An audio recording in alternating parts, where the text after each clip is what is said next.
Hello, welcome to Duncan Egg Bricks and to part 54 of my Hogwarts MOC series, where we're going to be continuing on with our build of the second part of Hogwarts Castle.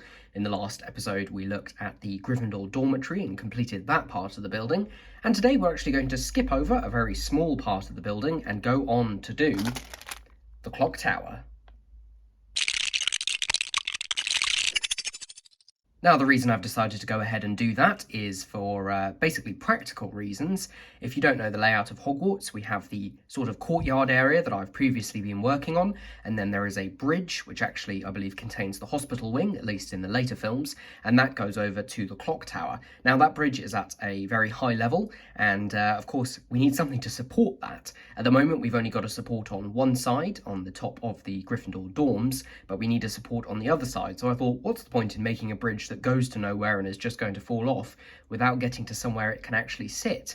And added to that, the clock tower is one of my favourite parts of the castle. It was added in Prisoner of Azkaban along with some changes to the grounds, and I think it's a fantastic addition to the castle.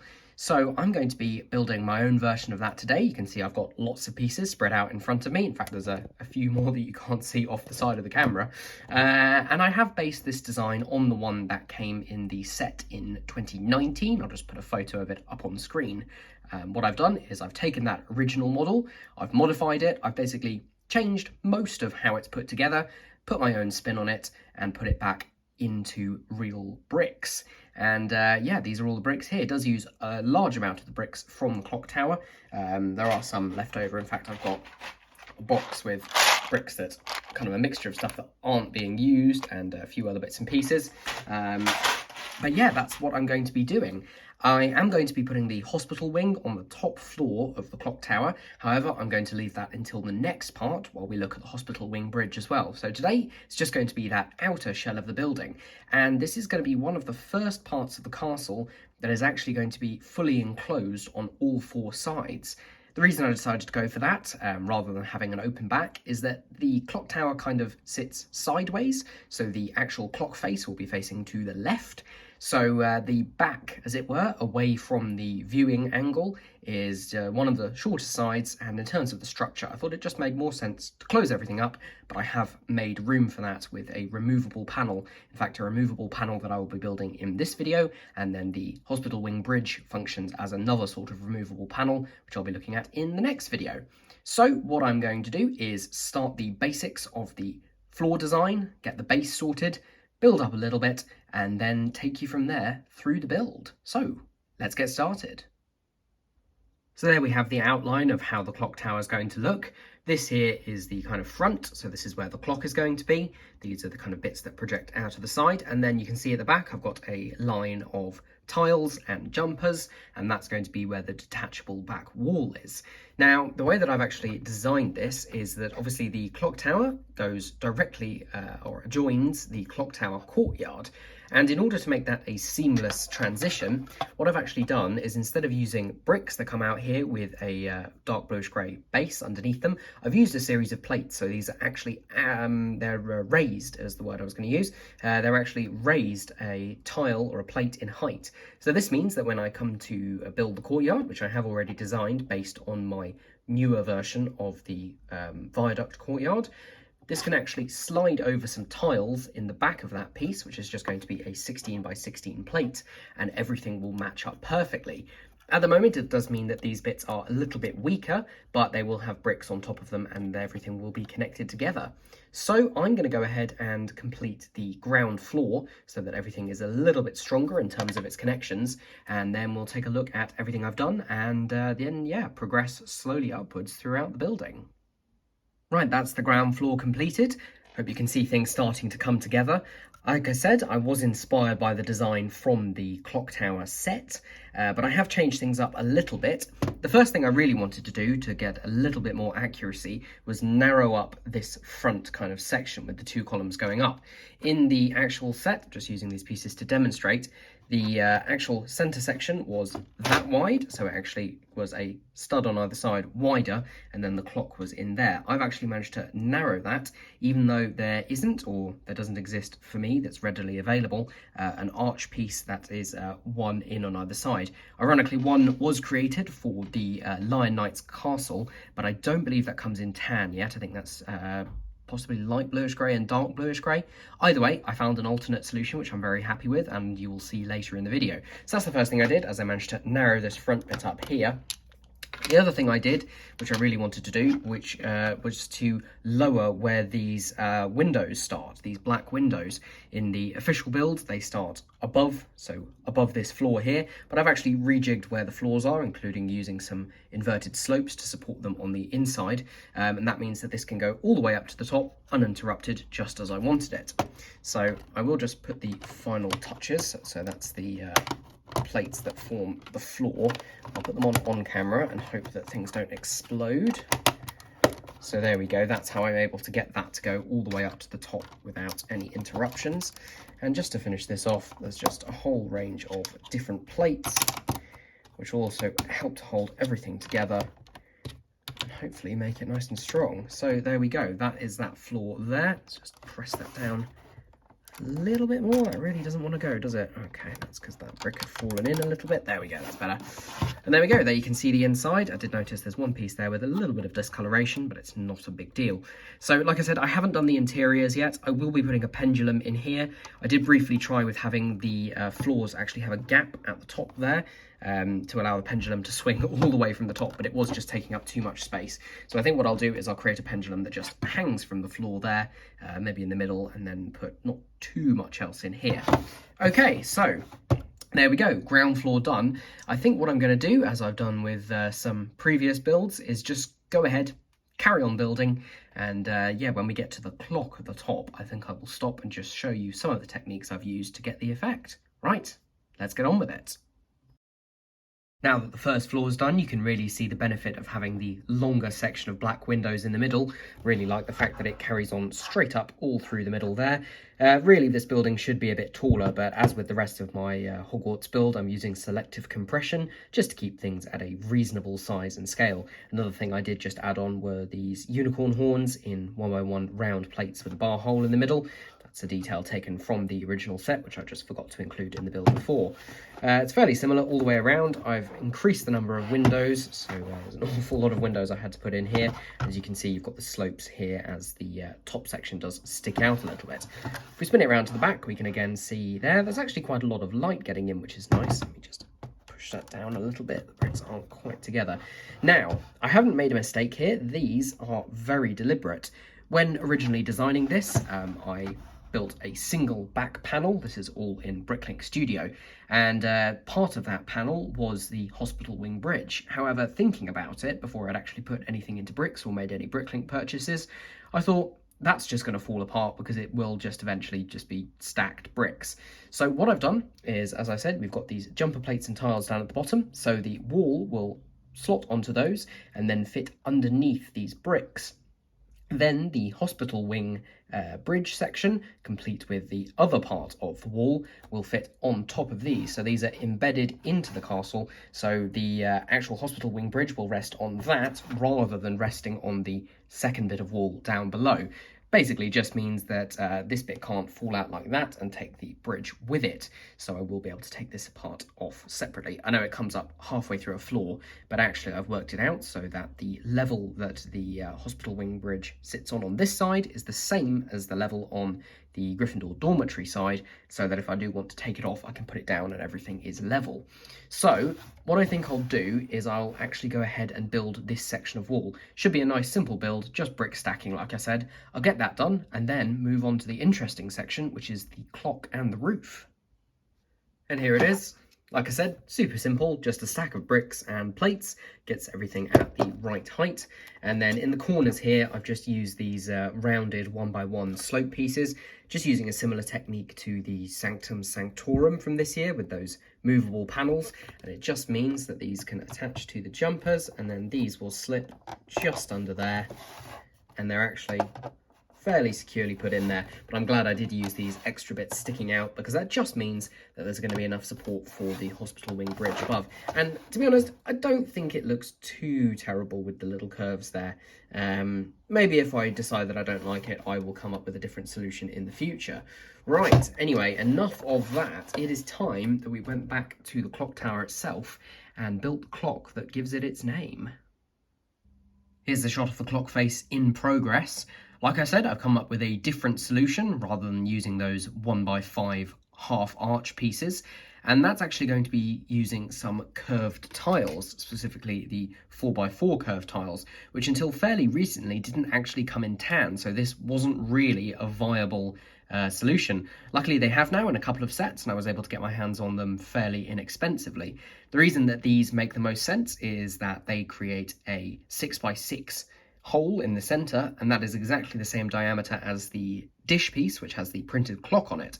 So that is perfect. So these are actually going to be fixed in place here, which the spacing is absolutely perfect, and then the clock face is going to attach just there. I have gotten rid of the function to actually move the clock hands, which both the clock tower and the more recent hospital wing set had, but I'm not too fussed. Obviously you can move them if you want to, just manually, but I think the look is more important. This is actually one of these brackets. Well, actually this is a plate underneath. I don't know if I can get it off. It's one of the brackets which looks like a 2x2 tile with a single 1x2 plate sticking up out of it, and that actually positions that perfectly in the center. So there'll be another one of these tiles here, and then I've actually got some 1x6 tiles which are going to stretch down a little bit here, and originally I was just going to use them because I wanted a way to kind of smooth off this tile, because obviously it's sticking out of the surface. But actually looking back at photos and renders, particularly by Hogwarts 4D, the clock tower actually has some sort of detailing in those places. So it's actually worked out perfectly. It took me a long time to say that, I'm afraid. So yeah, that worked out perfectly. If we spin this around, just get a slight glimpse of what it looks like from the back. I'm just using these panels. They didn't have to be panels, they could have been bricks, but it just uses up the space and some pieces that I already had. Yeah, and then everything's going to come together. So I'm going to carry on with that. Obviously we need to build the clock face, the kind of spire above it, which is going to go here, and then we also need to build the roof, which I've changed from the clock tower model where it was at a sort of 45-degree angle, which meant that this front bit stuck out much taller than the roof around it. I've actually done it all on the same slope, so it's these kind of slopes here, these 1x2x2 slopes, so it's much what's the right word? Steeper, that's it. I was going to say shallower, that's the opposite. Much steeper than the roof in the original set and matches the roof at the front. So everything, hopefully, using some wedge plates, should meet up perfectly. So let me do some more progress and I will show you how we're getting on. I thought I'd just show off the finished spire before I put on the details. You can see it's using those 1x2x2 slopes, as I previously mentioned, and I've used some of the same sort of details but with slightly different techniques. Like we've got this window here, but instead of using a modified brick like these ones to attach them sideways, there's actually another one of those brackets, those 2x2 tile with a 1x2 plate vertically on the top, and that just plugs in using some other brackets that we've got around the back there. You can just see my digital designs. Spoilers, you can see what it's going to look like. So it's a little bit of a complicated construction, which is all going to be hidden, but it just gets that at the right height. My main goal with this was to make this a little more accurate, and for that, what I really needed to do is elevate where the clock was. As I mentioned, I've narrowed this so that these are actually the right width and everything looks a little bit better. But I also wanted to elevate where the clock was. The clock in the official set is more kind of down here-ish, and it does look a little odd when you compare it to photos. The trouble with that is that in order to move those arch pieces up that it was previously using, it would actually conflict with these slopes here. So that was another reason for me to go ahead and use these tiles. So that means that when the tiles are put in place, it'll actually hide the fact that there are just gaps under here. Let's put the other one on, sorry, I'm trying to do this all one-handed. So they're in place like that, and then we'll put on these tiles below, and they do break up that line of dark tan, which is a bit of a shame, but I think it adds to the detail. So there we go. So that means that the clock is actually much higher up within this triangular structure on top than it was before. I'm also using some pieces that didn't exist at the time. So you can see I've got this stack of what looks like 3 2x2 round bricks, but the bottom ones are actually the half cylinder versions of that with a regular one on the top. So it just basically means that there's more details I'm able to do with this that wasn't possible at the time the original set came out. Right, time to put the clock on and hope that all my maths worked out. Yeah, that is looking pretty good. I have to say, I'm very happy with that. I think that's a huge improvement. Yeah, the clock does stick out ever so slightly. I might be able to recess it by one more plate, just using a couple of fairly common pieces for the hands there. Right, so let's get on. Although before we do that, I am just going to add one more little detail if I can find the correct pieces. So one of the pieces is in here. It's just a 1x2 plate with the rounded bits on it. And the other one is this stickered clock piece. Now this actually comes from the Great Hall set. This is from, yeah, that original 2018 set, but I thought it just looked perfect for the sort of secondary clock. And rather than have it as a shield or a printed piece, I actually attach that with a single, got to make sure I get it in the right place, single stud there. I think that looks pretty good. Short of being able to get pieces that actually match the profile of that tile, I think that looks pretty decent. And yeah, that's the kind of dual clock of the clock tower. Okay, so enough of me nattering on. I'm going to get the rest of the roof finished and show you the final product. And here, at long last, is the finished version, at least for the exterior, of my clock tower. And I hope you'll agree that it is a big improvement on that original Lego set and does much more justice to the actual building. You might be able to tell that I've been building this for quite a long time. It's actually starting to get dark outside, so hopefully the lighting's still okay. It does look a little bit unfinished still, just because of that back part where the hospital wing bridge is going to connect. Needed to have it like that so there could be a seamless connection, so that will be the next part. In terms of getting into the interior, what I've actually done is I've built in a hinge into this roof. So all this is a very long line of 1x2 modified plates with a single Technic pinhole, and that just allows me, which hopefully can do it with one hand, to swing that open up to that height, and then in there is going to be where the hospital wing is. Still a little bit difficult to get the light in, but that's a very decent space to actually fit the hospital wing furniture. Got that all planned out, so that will be done in the next part. The roof is actually using a very similar technique to the one used in the original Great Hall set. So what we've got underneath there is 16 long Technic beams, or Technic bricks, I should say. And then the actual roof is attached using hinges with the 2x2 top part, and the same thing for these. I did a huge amount of experimenting in Studio to get the angle right, so this actually works pretty perfectly. You know, there's a little bit of wiggle room there, but it does work pretty well for that to be a fairly seamless gap there using those wedge plates, and gets everything not quite to the right height. This should technically still be even taller, but at least it is ever so slightly taller than this front section, which I think works really, really well. So there we are. There is the clock tower. Still needs the hospital wing bridge, but other than that, it's finished. And the only thing left to do is to get it put up in the castle display. Here we are, back up at the display shelves, and there is the clock tower in place next to the courtyard that I've been building. Obviously, it's still missing something very vital there. I think it is going to go a little bit closer. Now, I've been prioritising the builds of the castle, not the terrain. I will get round to that, but I have to say, I think this second part of the castle really is shaping up. And I think once I've got the majority of the buildings done, again, not worrying too much about the terrain at the moment, I will try and lay the entire display out on the floor with everything connected. So yeah, it's a bit odd because you really only get the good view of it from over here, but I think it looks really good. I'm very, very happy with how that's turned out. And I think it'll look even better when we finish it off, when we finish it off with that hospital wing bridge connecting the two, and then follow that up with the courtyard, which will go here, and then the wooden bridge, and finally over to the other side of the train. And yes, that will technically link up with this part of the castle. I might just leave a tiny little gap, and there'll be space for Hagrid's hut, Whomping Willow, possibly the Quidditch, and then the owlery at the back, which is one of the major things that I haven't actually designed yet. So there we go, the clock tower, making swift progress with another iconic part of Hogwarts Castle. If you enjoy this series and my other videos, then please give the video a like down below, leave a comment and let me know what you think about the Hogwarts Castle, and if you've got any suggestions, subscribe to the channel for future videos, and I will see you again very soon.